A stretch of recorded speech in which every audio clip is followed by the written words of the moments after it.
We know that life as a refugee or an asylum seeker can be very challenging. After all, if you're fleeing from war, you're fleeing from persecution, you're maybe fleeing from threat of imminent death, that can be very stressful. So I was surprised to hear that another thing that is needed to be dealt with if you're a refugee, especially a refugee or an asylum seeker in Ireland, is boredom. The daily spectre of boredom hanging over your head as you don't know what to do, as you're sitting bored in your taxpayer-funded hotel or migrant centre, wondering what the future may hold. So we're going to hear some interviews with people that have fled from persecution, death, war, and who knows what else from all over the world, and they've landed in Roscommon. They're in a nice hotel. They're getting looked after, they're getting educated, they're getting healthcare, they're getting food, they're getting a roof over their head, but boredom is setting in, and that can be a very, very difficult thing to deal with, as you're about to hear. So let's break it down piece by piece and see what they have to say. For less than 3 months, but every day is a new challenge for Ghassan Shamez and the other Syrians who now call this hotel their home in County. That's challenging. Every day is a new challenge for the Syrians that are in Roscommon. They look pretty chilled out to me. Look pretty chilled out, look very comfortable. A nicely well-lit room, carpet on the floor, sitting there in their shorts and their flip-flops on. But every day is a new challenge. Let's hear what these challenges are. From Turkey to Greece, it was really terrible, by small boat as usual, And after that, we came here after more than a year of terrible life in Greece. So she came from Greece after being in Turkey, after leaving Syria. So this is now at least the fourth country that she's been in. And, she's sitting, it looks like the background looks pretty nice. Looks like a beautiful hotel. Looks like paradise, I'm sure, compared to where she came from. So why go to 4 countries? Why did it take 4 countries before you left here? Terrible life in Greece. What does that mean? Does that mean you didn't get free education? Does that mean you didn't get beautiful accommodation? I don't know. What was so terrible about Greece? And the question I have is, and this is a question that needs to be asked more, talking about being trafficked from place to place, from country to country, and paying people traffickers, why not just get on an airplane? Why not get a flight from Athens in Greece straight to Dublin?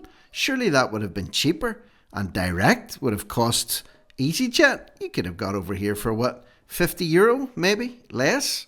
So why not take direct flights into Ireland? Maybe I'm missing something here. If I am, please point that out. But I'm all for the understanding that to board an airplane in a certain country, you need to have documentation, you need to have identification before you can get on a plane to begin with. Because if you can afford to be people trafficked across Europe, maybe in some cases, which costs thousands upon thousands of euro, surely you can afford an EasyJet flight from Turkey. You could have flown from any airport in Turkey. You could have flown from any airport in Greece. Why does it take a year to get here? And why not come directly? If I was a refugee, or if I was someone fleeing from persecution and death, I would want to get away as quickly as possible, as far as possible, as cheaply as possible, and as safely as possible. But no, it took a year for this lady and her friends to get here. So let's hear a little bit more. I'm feeling a little boring. I don't have anything to do. I feel a little bored. I don't have anything to do, says Kamel Shaban, refugee from Syria, again in a beautiful area. Who cuts the grass in these hotels? Who provides maintenance? Who paints the fences? Is that paid for by the Irish taxpayer? Do any of these people do voluntary work, community service? I don't know. But he says he's bored. He says he doesn't have anything to do. So let's find a way to relieve boredom for many of these people fleeing war. Let's give them purpose and meaning instead of having them just sitting around in hotel rooms, not having anything to do and getting bored. Do anything here, but I now learn English. I miss you, my family, because 20 1 years I don't see my mom. Yeah, I miss you, all my family, because in Syria, not good now. It's not good in Syria, so he left. And he left his mother behind, and he claims he hasn't seen his mother for 21 years. Why not? Why not? Is she tougher than him? Surely it should have been the mother fleeing away while he stayed behind, or am I getting that wrong again? He hasn't seen his mother for 21 years, and life's tough there right now, but he's not getting it tough. He's bored. He's bored in Roscommon. Big problem. Every day, big problem. Every day, big problem. I like here in Ballaghaderreen, yeah, but very small, very quiet. Yeah, because I going to after dinner working with my friend. I not see any people here. So it's too quiet in Ballaghaderreen, too quiet in Roscommon. He's used to maybe explosions and bullets, I don't know, coming from wherever he came from. So now he's talking about it being too quiet. I would have thought he said, you know what? This is like heaven on earth. This is like paradise here in Roscommon. I love it here. It's beautiful. The birds are singing. It's quiet. I can go for a walk after dinner with my friends. But no, that's a challenge, people. It's a challenge. Maybe not a challenge for some people listening to this right now, but it's a challenge for this man who just, wants a little bit more excitement in his life, and he's not getting it in this hotel. Educational and health facilities are being laid on for anybody who needs them here.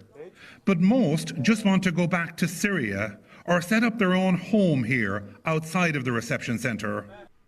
They want to go back to Syria? Well, surely that should be easy enough to make that happen. Stick them on a direct flight back to Syria. It would be cheaper, I would imagine, than housing them, for example, at the taxpayer's expense in this hotel for a week. Stick them back on a plane. If they want to go home, send them home. They want to set up life. They want to get a house and integrate and have a lovely time in Ireland. So do 15,500 plus Irish families as well. But it's not just that easy. Not just that easy to do it, or maybe it is. They just want to move outside of the reception centre into somewhere else. And the sooner that can be achieved, the happier they will be. Ciara Malooly, RTE News, Ballaghaderreen. So there you have it, Ballaghaderreen. Ballaghaderreen looks like a nice hotel. These people seem quiet and pleasant enough. I'm not hating on them, just saying. They're complaining about being bored, not having much to do. It's a little bit too quiet. I want to go home. I haven't seen my mum and dad. Let's make it happen. I'm sure the government could make it happen if they really pushed on it. Get some flights back, get them integrated into society, get them doing some voluntary work or whatnot. I'm sure somebody could find something for them to do. Grounds maintenance, I don't know. Anything would alleviate the boredom, because we don't want people coming here and being bored and being disenchanted with this new life in Ireland. A little bit too quiet, nothing much to do down in Roscommon. So let me know what you think. Is that unreasonable? Are they justified in voicing their concerns and their boredom? Or should they be active, or should they be going back home, given that the Assad regime has now fallen in Syria? I would imagine it would be a good a time as any to head home and help rebuild the country. And certainly it would alleviate some boredom. So let me know what you think in the comments below. I'm Rick Munn, No Risk, No Reward Media. Over and out.